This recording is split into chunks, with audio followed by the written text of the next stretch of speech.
Good evening, listeners, and you're welcome along to Across the Line here on Tipp FM with myself, Paul Carroll, on this Friday, the 6th of February 2026, all in association with the Premier Credit Union in Thurles. And what a weekend of sport we have to look forward to in Tipperary. Over the course of the next hour, we're going to be speaking to 2001 All-Ireland winning captain Tommy Dunne in just a few moments' time to look ahead to what is going to be a huge game down in SuperValu Páirc Uí Chaoimh at 7:30 on Saturday.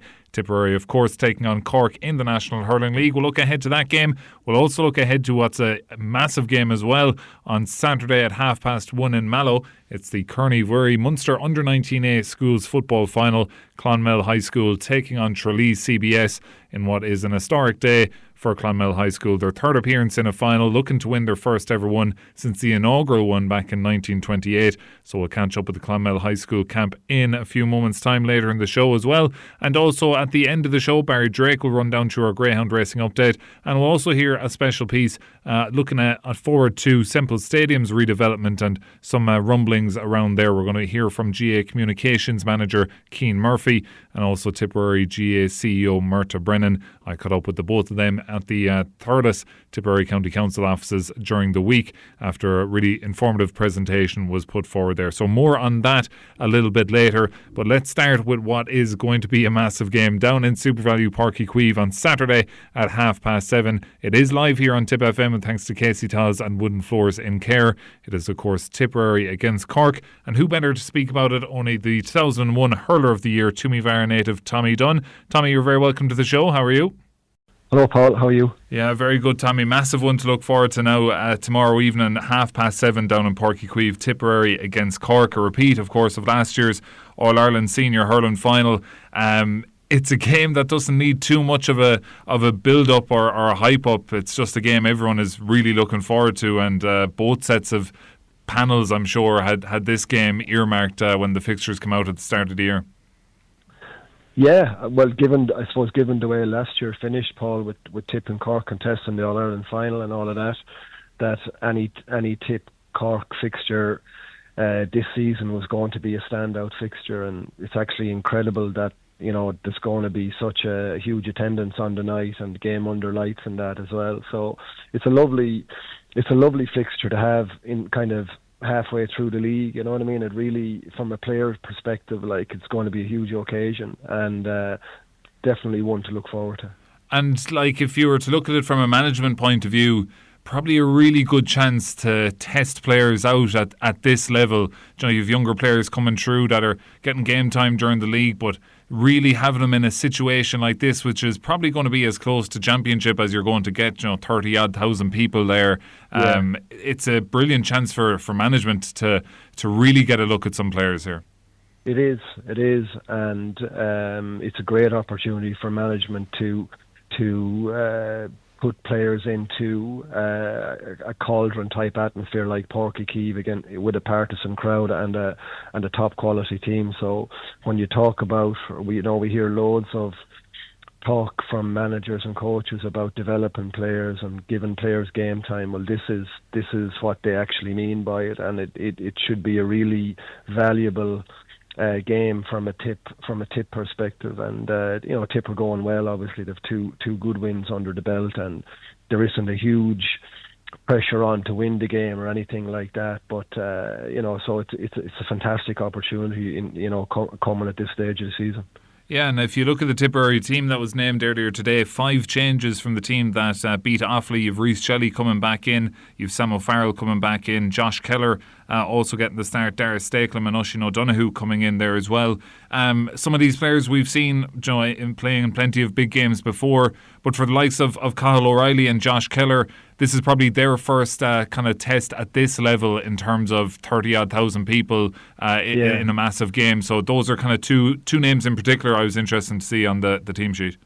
Yeah, exactly, and I'm exactly the same. And both of them have been excellent so far, and you can see that they're definitely making progress thus far, and I'm sure the management will be happy, and this is probably another level up with regard to their development and seeing how they handle this kind of an environment. But the signs are good so far. I think both of them have been really impactful in the games so far, and that's brilliant to see. It's brilliant for just the health of the Tipp panel in general, and Liam Cahill's kind of signature all along is he's never afraid to give lads a run if he's happy with how they're going in training behind closed doors and that, and I think these lads are well justified in terms of their selection on Saturday evening. Yeah, and there's been a lot of talk about Ben O'Connor and his comments in the after their game last weekend, just about they're really targeting this Tipperary game, and it kind of goes without saying, as you said, how last year finished, that Cork will be coming out here to look to prove a point against Tipperary and get one back after the All-Ireland final. So that's their motivation. But I'd imagine Tipperary players have plenty of motivation too, because our last couple of visits down to Páirc Uí Chaoimh have not been good. The league final, the Munster Championship game last year. So likewise, Cork coming full-blooded, I'd imagine there's a lot of Tipperary players that aren't lacking motivation at all here on Saturday night. Not at all, no. And, Tipp are in a great position going into it. Their form is good. There'll be plenty of support down there for them. There's no, like I said earlier, we've 2 wins in the bank. There's no huge pressure on to get a win, but we'd all love to, and I think it's definitely possible. And the other thing is that Tipp are All-Ireland champions, and when you're All-Ireland champions, there's a level of performance that you always want to give. Whether it's a league game, a tournament game, a challenge game, or whatever. The standards are high, and I think with the personnel that Tipp have available and the momentum they have going into the game, I think it's a great chance for Tipp to show what they're capable of again. And I think Cork, obviously, Ben O'Connor has stated their own motivation, and because it's Tipp and the All-Ireland final and all that sort of thing, I suppose that's in the mix for them. But from a Tipp perspective, it's a little bit different. It's a game that is going to be another part of Tipp's journey this year, and it's another game against a high quality team that Tipp are going to use very well, I'd imagine. And it's just fantastic. Like, the league is really such a crucial part now of championship preparation, Paul, that every game can be so valuable, and you can get some real serious takeaways from each game. And even going into the Galway game that night a couple of weeks ago, with the weather the way it was, you'd wonder how in the name of God would you read anything into a game, in those conditions. But it turned out to be a fantastic game, and it's something I think that Tipp would have taken a lot out of on that particular night. So this one I think is the same, and I think it's like I said earlier, it's a terrific game to get. And if you're a new guy like Cathal O'Reilly or Josh Keller coming back in, it's just it's a phenomenal opportunity, and hopefully they'll go ahead and take it. And one kind of talking point as well, or maybe not talking point, but just something worth mentioning, is the quality of the pitch in Páirc Uí Chaoimh. I couldn't believe it after seeing Tipp and Galway on that Saturday evening, to see Mark Coleman bouncing the ball off the ground in Páirc Uí Chaoimh the following day. That's going to be different for the Tipperary team, unless they've been doing some training sessions in Feathertown Park or something. They're not going to have experienced that in the last few months. Yeah, like, the game is likely to be faster than any of the games they've played. Like, the Páirc Uí Chaoimh is probably one of the few pitches in the country that can maybe sustain against the weather conditions that we've had at the minute. So that's all the better for us, and I think that will add to the spectacle as well from a supporter's perspective. So it has the makings of a great game, but and hopefully Tipp will embrace it and give a good account of themselves, and I think they will. Yeah, and just on some of the personnel there, Dara Stakelum is someone who has basically played himself onto the team by his substitute appearances the last couple of weeks. That's probably exactly, if you're looking from a management point of view, what you want to see. You give a lad a game time in the second half of the early round league games, and he excels so much that he's earned himself in the starting lineup. And Liam tends to be fairly good with that. By if lads are impressing, whether it be training or matches, they do get their chance. Exactly, and I think when you're carrying a large panel, if you aren't like that, you run the risk of sectioning off a part of the panel that feel they're way down the list. But I get the feeling with the Tipp squad currently, everybody feels that if your form is good and you're showing something, you're likely to get a chance in a big game. And I think there's plenty of examples of that. Darragh Stackham there, as you mentioned, is definitely one of those. And he's turned out to be, even in his short career so far, a really positive addition to the Tipp squad. Cathal O'Reilly hopefully going to be the same. Josh Keller hopefully going to be the same. The youth that we had last year. Darren McCarthy benefited from a good league run last year for certain, and there are others as well. So, my earlier point about the league being valuable, it's exactly for that reason. And if we have the likes of the players just mentioned there coming through, then what ends up happening is that more experienced players understand that there's a real challenge here, and the team may not, just because I started an All-Ireland final last year doesn't mean I'm going to start in the first round of the championship. I don't think that's a given by any means. And form is everything, because the seasons, the competitive season is so condensed now. If you get into a good run of form, you have a great chance of holding it, because the matches come close together. And it's the same, I think, in the National League. So it's all very positive from a Tipp perspective. I think so far. Yeah, and it's as you mentioned, it's 3 games in 3 weeks now for Tipperary, and some of these lads would have played all 3 games. The likes of Willie Connors, Conor Stackham, and Drew Ormond started all 3 games as well. So I'm sure that week off or week or 2 off they have coming up will be well welcomed by those players. It will, and you might, I don't think anyone would be surprised to see maybe coming towards the latter stages of the league group that you'd see some guys coming in for some of those guys that have played a lot of games in the league so far. So, but I think, to be fair, the Tipp panel in the last 12 months in particular has been re-energised, and not only have we options in different places, you have players able to play in different positions. So he can rejig the team from week to week with personnel without causing any major disruptions to the team. And I think that's something that they've been building towards for a while now, and that's a really positive piece as well. Yeah, Brian O'Mara is certainly an example of that at fullback, how good he's been the last couple of weeks. But also today, Tommy, the fixtures for the Munster Championship were finally kind of finalised. So Tipper are going to be at home to Cork, and then 7 days later they're going to be away to Waterford. Then they have a 2-week break, home to Clare on a Saturday evening in May, and then the following Sunday, 8 days later, they are away to Limerick. So, if you're a part of that, when you're involved with the Tipperary management teams the last few years and those fixtures come out, I'd imagine that kind of just, you really start to build towards that in terms of, right, how are we going to plan for 2 games in 7 days? You have a 2-week break, then 2 games again. So I'd imagine between Mikey Beavens and Liam and the lads following those fixtures coming out, there's probably been a lot of planning goes into it from here on. Yeah, exactly. But the beauty now, though, Paul, is that you can actually plan it now. You know what I mean? That it's actually set in stone now, so you can work towards that. And all of these would have been kind of permutations that would have been considered anyway. So it's there's no great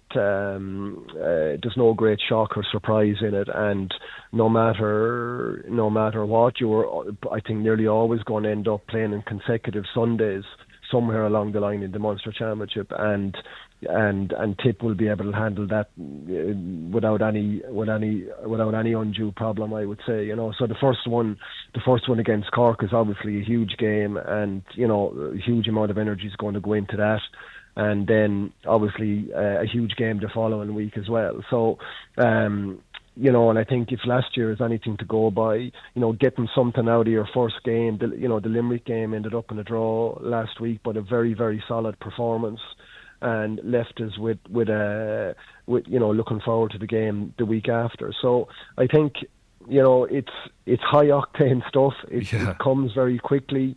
And I think between now and then will determine a lot of how the championship goes for us in terms of injuries and freshness and all of that. So it's a road that Tipp have travelled before, and I don't think there's any great surprises in it for them. But it's nice it's always nice, I think, too, to have a home game to start off with. Do you know what I mean? It's even for spectators and that. So it's a huge game, a repeat of the All-Ireland final. And if Tipp if Tipp were to get a win on that, then like you're set up for a rocking good summer again, please God. But like that's going to be a huge game. Yeah, and I'd imagine that could nearly be a sellout. I'd imagine when that comes around. Oh, I think so. I think that'll be I'd be shocked if it wasn't. Yeah, and that's Sunday, April 19th, 72 days away to be exact. So mark it into the diaries. It won't be long coming around. Tommy, thanks a million for joining us on the show. Enjoy the match over the weekend, and thanks for joining us. Pleasure. Thank you, Paul. Well, now it's time for just our first quick ad break of the evening here on Tipp FM's Across the Line. But after that, we'll be going to be talking to Clonmel High School's camp ahead of the Corn Uí Mhuirí final. And we'll be talking plenty more Gaelic games and much more sport, all coming up after these. And you're very welcome back to part 2 of Across the Line here on Tipp FM with myself, Paul Carroll, on this Friday, the 6th of February 2026, all in association with the Premier Credit Union in Thurles. Now, last weekend was a very successful weekend for Tipperary schools. Of course, National CBS winning the Harty Cup final over in Ennis against St. Flannan's College Ennis, while the football equivalent of the Harty Cup, the Corn Uí Mhuirí, takes place tomorrow at 1:30 in Mallow, and we have a Tipperary school, High School Clonmel, in the final, taking on Tralee CBS of Kerry. And it is just the third time ever that High School Clonmel have been in the final, and they're looking to bring the Corn Uí Mhuirí back to Tipperary for what will be the first time since 1928, when Clonmel High School won the inaugural competition. So this is a hugely historic occasion taking place tomorrow, and you can hear it all live on Tipp FM with thanks to Pack Clear Forest and Garden Equipment. Really looking forward to this game. Earlier in the week, I made the trip down to Clonmel to speak to the high school's management team of Paddy O'Gorman and Ciarán Barrett. Of course, David Power also part of that management team as well. But I caught up with the two lads, Paddy O'Gorman and Ciarán Barrett, who are teaching down there, and we spoke about the game. So let's hear that conversation now. Now, delighted to be here in CBS High School in Clonmel ahead of the Corn Uí Mhuirí final. We have Ciarán Barrett and Paddy O'Gorman, the management team of the high school, ahead of the Corn Uí Mhuirí final on Saturday. Paddy, I'll start with yourself. You have the microphone. Huge excitement around the school, even walking through here, coming to here. There's a bit of a buzz around the place. I'm sure that's felt between you, the management team, the players and everyone. Yeah, like I suppose we haven't been in the final since 2016. It's a massive occasion, and we're trying to embrace it. Like people will say, it's just another game, but we're saying to the players, you know what? You embrace these occasions. We don't get there too often, so we're trying to enjoy it and concentrate on the final as well. So it's great excitement. The management team they've flags and they've banners up all over the place. So, and the players are really embracing too. So yeah, really looking forward to Saturday. And you were involved, the high school has only been in two, I think, maybe the first final ever in 1928, around that time. I wasn't there at that stage. Ciarán was. In 2016 as well, of course, against St. Brendan's in Killarney. From that experience in 2016, you were in the school here. Yeah. Is there anything you can kind of take from that? Because I'd imagine back then that was a massive thing for the school to be in the first one since 1928, and 2 in 10 years. Like I suppose Mr. Nugent is still here. He was involved in that team, and Mr. Deason is retired now. But I remember there were certain things we did in the build up to it that, like we went to Mallow to the pitch and all that kind of stuff. And yeah, there was huge preparation for it. But I suppose we didn't go well on that day, and I think that was down to maybe one player. Like they had probably the best player in the country at the moment, if not greatest player ever, David Clifford. So he kind of went to town on us that day, but there was big excitement at the time, and you know what, would I change anything we did back then, or would Dave or Tony, the teachers involved, would they have changed? I don't think they would. It just we're a bet on the day by a better team. Yeah. You know. And what have you seen from this year's panel? As out of the near 100-year history of the competition, Clonmel High School have only got there 3 times, so it takes a special panel to get to a final. Talk to me a little bit about the personnel you have in that team at the minute. I suppose like this has been building from years ago. Like the when they came in, the boys came into first year, like they were a very united kind of group, and we built it up the whole way along. And like we've got to Munster semi-finals in the football, where we're bet by a point in extra time in the B. Last year they won the under 17 B football, and the same group that we have, we're over the hurling and the football last year, myself and Ciarán. We actually won the Barty for the first time ever. So like, we just have this bond built with the players, and you kind of get that bond when you're out training with them.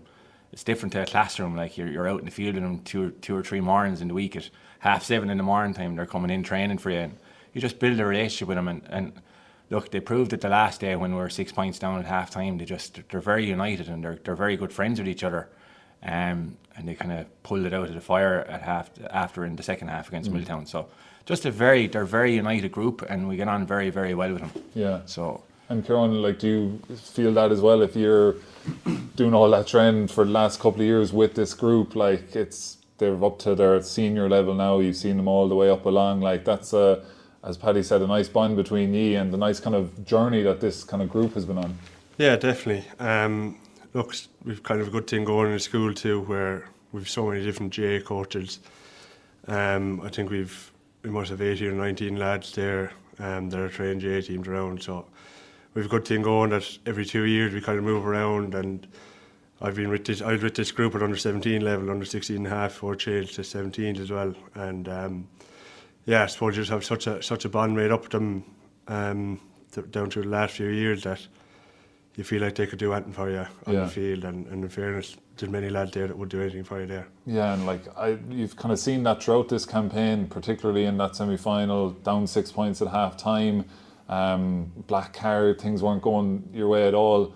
Reflecting back to that at half time, how were you kind of feeling, and what was kind of the turning point that you saw? And I suppose you would always have the belief that the lads could come back, but the manner they did was very impressive. I suppose just at half time we felt we were under a bit of pressure, obviously. Got the black card just before half time, and they got a run, as I think it was 142 points after that, I think, during that black card spell. And I suppose, look, just going in at half time, myself, Paddy and Dave just had a chat before going into the dressing room and decided, look, what we were going to do next. And whenever we went in, like, all the boys were calm. It was as if we were 6 up, to be honest.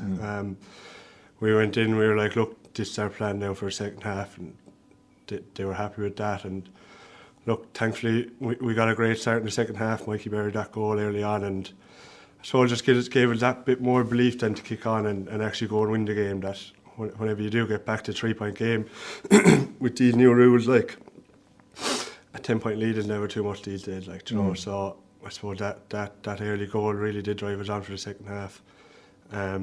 And look, just how the boys defended, even in the back line, like, keep Milltown team like that scoreless for a second half, like, it was unreal, like, you know. So very good. And Paddy, Ciarán mentioned David Power, his involvement as well. How did that kind of relationship start up? And obviously David is so experienced and involved with a lot of teams at the minute. He's a very busy man, but I'm sure his addition is felt in this squad. Yeah, I suppose, like, Dave's a former student, number one, and we're good old friends. Like, when I got involved with Tipp there 5 years ago at the Tipp 20s, it was Dave that gave me a phone call to come in with the 20s. So I said this year he owes me one, so I gave him a ring, and look, he's been on to me the last couple of years. He'd love to give back to the school, and obviously he's the when it comes to competitions like Corn Uí Mhuirí, like, it's fine margins will get you over the line, and just having Dave's experience with us on the sideline just makes a massive difference. And like the last day, as Ciarán said, just before I went in and before half time, like, the players went in and 3 of us stood out there and calm heads, and it was just the 3 of us together really worked out what we were going to do, and Dave had a big impact on what we were going to do. And looking ahead to this final now, you're against Tralee CBS. They've one of the kind of aristocrats of the competition. Have won it 16 times. You're going to be going in as underdogs. How do you kind of frame that with the players and even yourselves? You know, they've Mark O'Shea on the sidelines for them. They've all these Kerry minors from last year that got to an All-Ireland final. Kind of a star-studded team. You know, do you frame it as this kind of David Goliath thing, or how do you kind of frame it with the players? I kind of suppose, look, we're under no illusions that Tralee have won it 16 times and they've serious talent in their group, but I suppose we're trying to focus on ourselves. Like, I don't think we performed in the first half against Milltown, so what we're focusing on now is our performance. And, like, go in there and play with no fear. Just do your best and let's see where the performance brings us, and you never know. Like, we're kind of saying to the players as well, what did Liam Cahill say to Tipp at half time against Cork in an All-Ireland final? That would have been perceived that Cork would walk away with that All-Ireland. So we're looking at ourselves more. So obviously we've our homework done on the players for Tralee, but if we need to get the best out of ourselves for 60 minutes, not just 30. Yeah. So that's what we're focusing on. And I'd imagine the nature of your semi-final when you're 6 points down against another Kerry school, the lads could have easily folded, but now that you have that experience, like that's going to give the lads an awful lot of confidence, I'd say, heading into Saturday. Yeah, and look, I suppose last year as well, even though it's a different code, in the Barty final, we'd say we were going in against a very highly fancied Scarf team as well, and we just focused on ourselves going into that game, saying, look, if we get a performance, we can win this game. And the boys have confidence from last year as well, winning that. And most of the team did play last year in that hurling final, so like they've big confidence and they've big belief in themselves. And I suppose we have the few Waterford lads as well, that the clubs are massive to us, like, and those boys are used to winning with their clubs, which is winning breeds confidence in every sport. And when you're winning with their clubs, the boys come in here, they're very confident. And it's a good group too, like Joe, you mentioned the success in the under-19 hurling last year.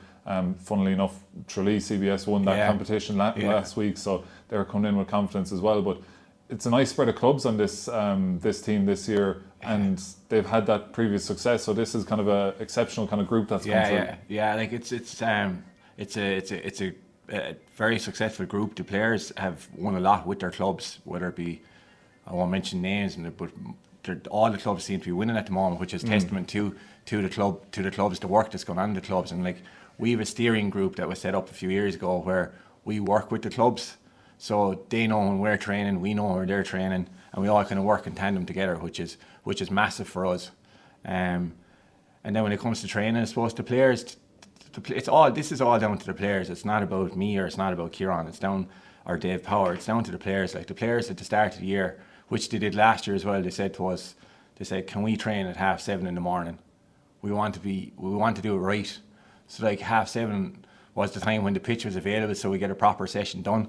But it's serious commitment when you're coming in from the likes of Ballymacarbery. Like they're coming in for 7:30 in the morning and they're training harder than any other team, I think, you know. So that was down to the players, and we just followed suit. We just facilitate that training then. Yeah, and the last couple of, like, you're involved with the Tipp under-20s obviously at the minute and have been for the last few years. How important is, like, a school like high school here to be competing at the top level of schools football for the development of the wider Tipp football community? Yeah, it's like, I suppose it's very important that the schools are doing well. Like, and it's not just, I suppose, the high school. It's great to see the Abbey in a Munster B final as well in the football. And look, I suppose the amount of messages we've got from Tipperary people over the last couple of weeks wishing us well and congratulating us on winning the semi-final. Like the Tipp football community is like a family, and to be getting all those messages is absolutely brilliant. Like, and just hope we can do them proud on Saturday. And look, I suppose the high school does feed a lot of players into the county, and this year's we'll have a few on the 20s as well, so it's great.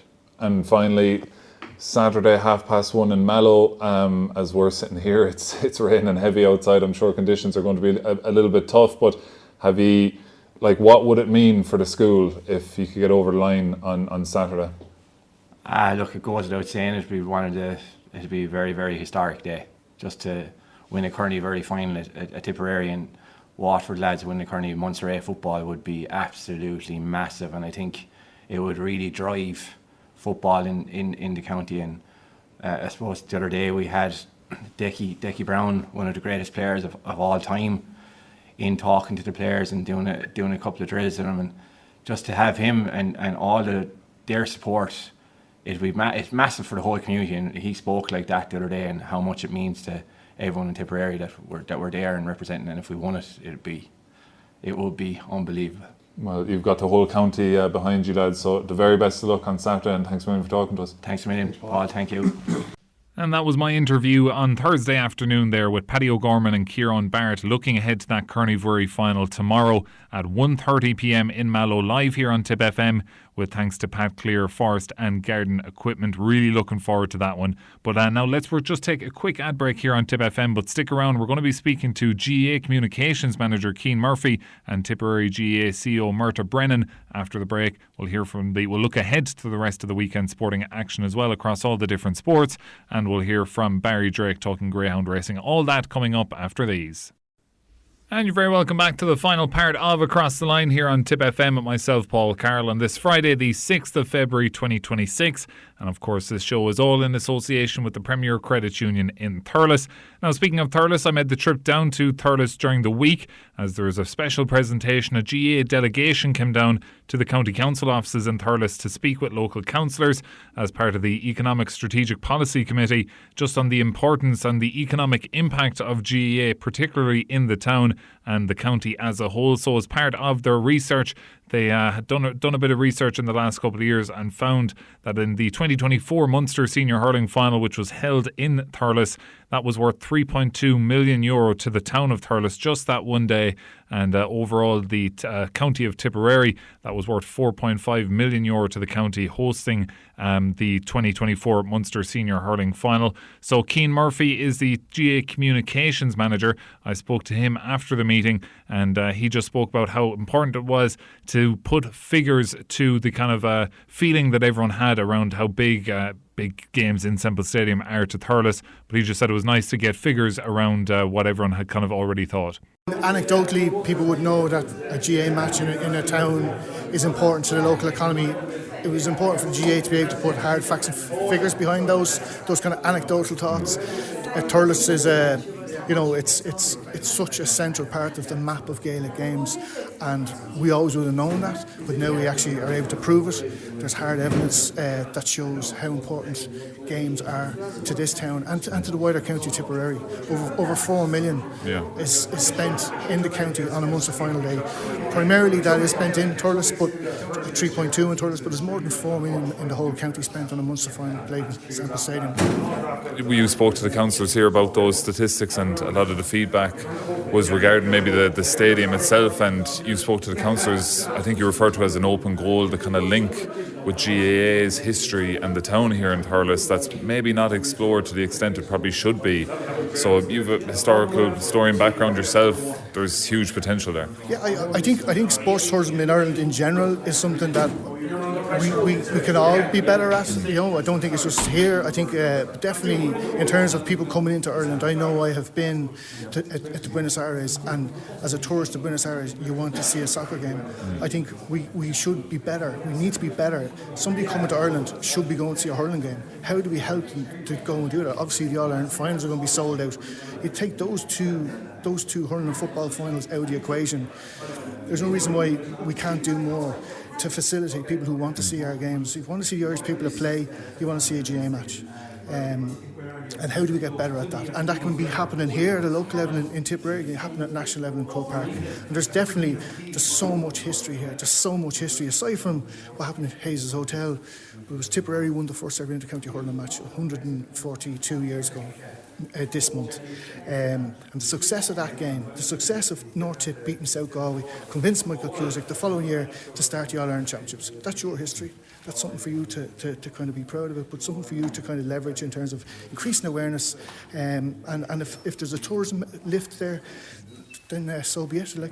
Excellent. And finally, a lot of talk was about the stadium, Semple Stadium. It is probably in need of a bit of a facelift. It's a difficult ownership structure model, which probably makes things a little bit difficult, but from the GAA's point of view, where is that on the kind of list of priorities, or where are you kind of looking at towards the redevelopment of Semple Stadium? Yeah, so at the moment, at any given time, the GAA has a number of stages. So we have 13 projects ongoing at the moment, and then they're actually in the works at the moment.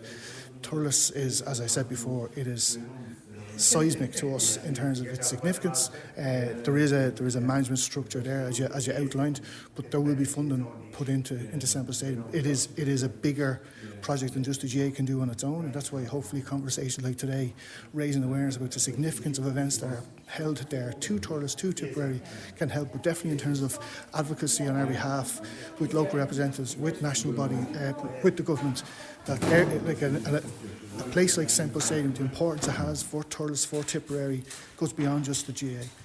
And yeah, that's the voice of the GAA Communications Manager Cian Murphy speaking to myself there after that meeting in the Tipperary County Council offices in Thurles during the week. And yeah, interesting to hear him say that the GAA would be willing to fund, of course, a redevelopment or refurbishment of such for Semple Stadium. Well, I also spoke to Tipperary GAA CEO Murtagh Brennan. He was also at the meeting, and Murtagh brought up the point during the meeting that while the €4.5 million or the €3.2 million in particular for Thurles that was worth for for holding the 2024 Munster final was great, that not a lot of that money actually trickles down to Tipperary GAA, and he was making that point as well. So let's hear our conversation with Murtagh Brennan following that meeting, following the meeting with the GAA delegation in Thurles Tipperary County Council offices during the week. Look, first of all, it was a fantastic report on the economic and social value of the Gaelic Games in the island of Ireland. It was very, very interesting, and it's the first time people have actually, as we discussed earlier, put figures on what was heretofore anecdotal evidence on what the value is of a Munster final. Well, as you say, 3.2 million to the town of Thurles and 4.5 million to the county of Tipperary to have a Munster final. That's phenomenal figures. And the GAA play a huge role in that. And I suppose the first question you have to ask is, to make this sustainable, the stadium needs to be sustainable. The stadium needs to be maintained, and it's no secret that there needs to be investment in the stadium. But now we know the financial impact on our economy. Well, then it should be a no-brainer that the stakeholders involved in this, in compiling this report, and the people benefiting from this, they need to sit around the table and assist us in renovating the stadium and bringing it back up to the standard which the people of Tipperary expect it to be. Yeah, and like you said, as you said earlier, that's the standard that people expect it to be. I think everyone who goes to Semple Stadium loves Semple Stadium, but knows that it does need a bit of a facelift. There's the management ownership model of Semple Stadium probably makes things a little bit difficult in organising things, but you're on the front face of it. How is it in terms of where we are getting any closer to having work done to Semple Stadium? Yeah, there's been lots of work in the background from the committee in Semple Stadium in terms of what needs to be done. First of all, there was a Horgan and Lynch report published a year back, so we're aware of what needs to be done. The next thing is how we're going to finance it. We all love Semple Stadium. We all know the impact it has to Tipperary in terms of historical and just culturally. So we're adamant that the people of Tipperary deserve a stadium they can be proud of. But I suppose getting to that point is not as straightforward. There will have to be significant fundraising, but the stakeholders involved will have to all contribute, and we'll all have to see what that cost is before we progress it any further. But it's on our agenda piece, along with developing our centre of excellence, and it's something we'll be working very closely along with our stakeholders to achieving. In that meeting as well, Cian Murray, the communications manager of the GAA, kind of put it to the councillors that there's an open goal opportunity for them in terms of linking tourism to the GAA, of course, the history in Thurles here in particular, and we've spoke about this before, there's probably not that link here in Thurles where people say the GAA was founded here and here's somewhere you can go to experience that. There's, as Cian Murray did say, it's an open goal there. Oh, it is. I mean, tourism is a massive boost to any economy, first and foremost. And it comes in all different guises. There's social tourism, there's military tourism, but definitely sporting tourism is huge. But here we are in Thurles. It's where the GAA was founded. It's the home of hurling in Thurles. And yet, as one of the councillors alluded to, you could drive into Thurles from 6 different areas and not see a sign to explain that to you. So how will a tourist know? You have Hayes' Hotel, you have the billiards room, which still stands, where the founding fathers of the Gaelic Athletic Association met to draw up the first articles of the association. And then you have Lorna Park, our own headquarters, and the museum downstairs, which is brilliantly put together, in need a bit of repair, but definitely that's another aspect. And then within 5 minutes you have FBD Semple Stadium, where kids would love to go and get a tour of. So I mean, it's all here within a 5-minute commute, walk, drive, whatever. I think we need to target that. We need to explore that. There's a lot of people throughout the country that would love to come down and visit this town and learn about the history, visit the museum, and then get into the stadium itself and walk through the dressing room and hear a talk about it. There's a lot of scope there, and Tipperary GAA would be very happy to work on that with the council. That was the Tipperary GAA CEO Murtagh Brennan. Very interesting topic there in terms of GAA tourism, particularly here in Tipperary. So that's a space we're going to keep an eye on in the coming months ahead. But before we get to our Greyhound racing update with Barry Drake, we do have some other sport, plenty of other sport happening across the weekend here in Tipperary. First up, tomorrow on Saturday at 12 o'clock up in Antrim, the Ursuline Thurles are in the All-Ireland Senior A Schools Camogie semi-final. They're taking on Cross and Passion College in Ballycastle in the All-Ireland semi-final. So, of course, Ursuline won the Munster Senior A Camogie title there last month. This is the All-Ireland semi-final. A long trip up to Antrim. Glen Rovers Armagh is where it's taking place at 12 noon on Saturday. So we wish Ursuline Thurles the very best of luck. Also tomorrow we have action in the AIL Rugby. Nina Ormond are in Down to face Ballynahinch in Division 1A. Division 2A, Cashel are looking to make it 3 wins in a row. They welcome Ballymena to Spafield. And then in Division 2C, massive game for Clonmel. They are second place in Division 2C. They travel to first place Thomond in Limerick at 2:30 on Saturday. They're just 1 point behind the Limerick men heading into that game. So that's a real big battle in Limerick tomorrow. So we wish Clonmel, Cashel and Nina all the very best of luck in their games. All 3 of those games 2:30 kickoff time. Soccer tomorrow night in the TSDL Premier League. You've St Michael's hosting Tumal Burris at 7 p.m. and at the same time in Templemore in the NTNDL Premier Division, BT Harps are taking on Arrow Rovers in Templemore. On Sunday then, in the world of soccer, we have league leaders Peak Villa in the TSDL Premier League. They are at home to third place Kerr Park at 12 noon in Thurles. And then in the NTNDL Premier Division, there are 2 games down for decision on Sunday. Sally Park are looking to recover from a poor run of form. They host Rare Cross at 11 a.m. Then at 2 p.m. it's first against third as Ard Croney host Shinrone on Sunday. Also on Sunday, the Tipperary ladies footballers are in action. They were beaten last weekend. They won the first week out against Wexford, beaten last week against Cavan. Well, they make the trip up to Mayo on Sunday at 2 o'clock in Swinford, and both teams with 1 win and 1 loss from their opening 2 games. So a real important game there for David Power's side on Sunday. So we wish them all the very best of luck. I told you it was a very busy weekend of sport, and of course we have those 2 live games on Tipp FM tomorrow as well. But now here on Friday evening on Across the Line, it's time to talk dogs with Barry Drake. Tipp FM's Greyhound News Update with Greyhound Racing Ireland, your Christmas party destination across the nation.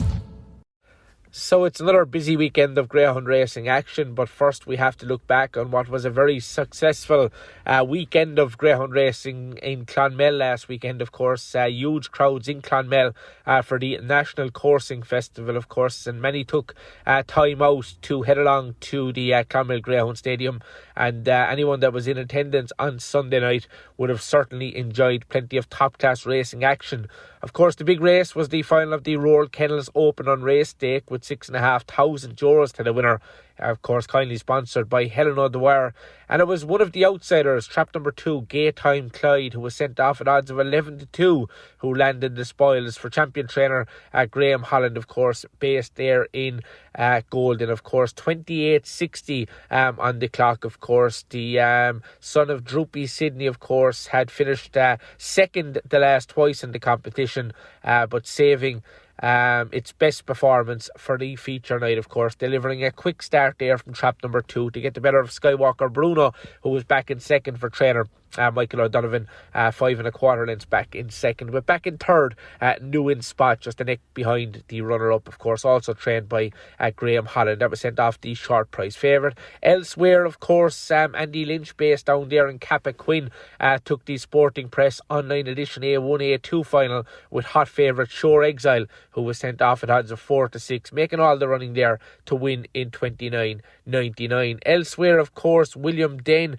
had a nice winner in the John White Memorial A3, A4 Guys and Dolls final. As I said there, €2,500 to the winner at 28.81. Winning performance, upsetting the hot favourite there, Jack Tavern Turbo. Now looking ahead to this weekend's racing action, we're going to start with Clonmel, of course.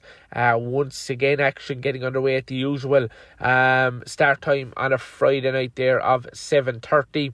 And in race number 4, trap number 2, Born Ranger is the one to beat here, of course. We tipped it up last week, got the job done for Killinall trainer Jennifer O'Donnell, 28.74 on the clock. A reproduction of that should be more than good enough to win the Trainer of the Year Aaron O'Hanlon Stake final there, A2 competition, with €1,000 to the winner. Elsewhere on the racing programme, trap number 1, Black Rose Cyclone in race number 5. This is the Dog of the Year, Dangan Connor 5-7, 5-8, 5 stake. This greyhound caught my eye last time and winning for trainer Garrod O'Brien. It's only after 3 career starts and looks like an improving sort. Should take plenty of stopping there. As I said, some really good action to look forward to. Porrick Campion as a big player in race number 6. This is the split the pot S3 S4 dual distance stake final. Roman Empire set the standard in the competition last week when winning in 16:39. If returning to that kind of form once more, should make a bold bid from the front. So it's a really good night of racing down there at Clonmel tonight. We're going to switch our attentions to Thurles Greyhound Stadium on Saturday night, of course. Their first of the night due off there at 7 o'clock. Feature race is the Alpha Drives and Switchgear A6 A7 525 final. A6 competition. Nice pot here, of course, €1,500. And going on recent form, Bogger Burt, running in trap number 4, should take the world of beating here for Liam Peacock. It's won 3 of its 7 career starts and a 29-22 career best performance last time. If in that kind of form once more, or anything like that, in fact, should take all the beating, of course, well ahead in the clock there. So that'll be many people's nap selection, no doubt, there in Thurles on Saturday night. 7 o'clock start. Finally, switching our attentions back to the local action in Clonmel on Sunday night, 6:04. The first race will get underway. A couple of nice races down for decision, none more so than the Join the Track Members Club A1 A2 525. That's race number 7. And trap number 1, Ascot Logan, who was just touched off last time, drawn on the inside of the track here, can dominate from start to finish and record what will be a magical 34th career success. What a servant for Billy Murphy and Francis Mullen. Elsewhere on the card, just having a quick look at race number 9. Trap number 1 here, leading player Dorn Court Millie for Michael Spillane of Ballardy. That was a good performance in defeat last time and looks like it can be ready to get back to winning ways. Well drawn there on the inside of the track. So we've a lot to look forward to over the course of the next couple of weeks. We'll be looking ahead to the big one down in the Kingdom Greyhound Stadium. Of course, the Juvenile Classic isn't far away. Nice competition as well coming up down in Kilcohen Park in Waterford, the Daisha plastering event. So we've a lot to look forward to. We'll have more on them big competitions over the course of the next couple of weeks. No doubt we'll have plenty of Tipperary interest. So another big weekend of greyhound racing action, and very much looking forward to it. And many thanks there as always to Barry Drake for giving us a comprehensive rundown on what's happening in the world of greyhound racing this weekend, both here in Tipperary and further afield as well. That's just about all we got time for this week's edition of the show. If you want to listen back, you missed the early parts, maybe you missed the interview with Tommy Dunne early on and you want to listen to it back, it is going to be on the Tipp FM SoundCloud in the course of the next half an hour. Check out the Tipp FM website for the link to that one. And a reminder, 2 live games on air tomorrow. 1:30, the Corn Uí Mhuirí final, High School Clonmel against Tralee CBS. That is live at 1:30 with thanks to Pat Clear, Forest and Garden Equipment. Tommy Morrissey will be joining myself on commentary for that one. Then at 7:30 we make the trip from Mallow down to Páirc Uí Chaoimh for Tipperary versus Cork in the National Hurling League. Coverage of that game is with thanks to Casey Tiles and Wooden Floors in Care, and Ken Hogan will be joining myself for that one tomorrow evening at 7:30. So a busy weekend of sport in Tipperary ahead. Can't wait for it. And remember, Monday at 7 o'clock Ronan Quirk will look back on all the weekend's action on Extra Time. So a really busy weekend of sport. I'll be back on air tomorrow at 1:30. Until then, have a good Friday evening, and for this week's edition of Across the Line, it's bye for now.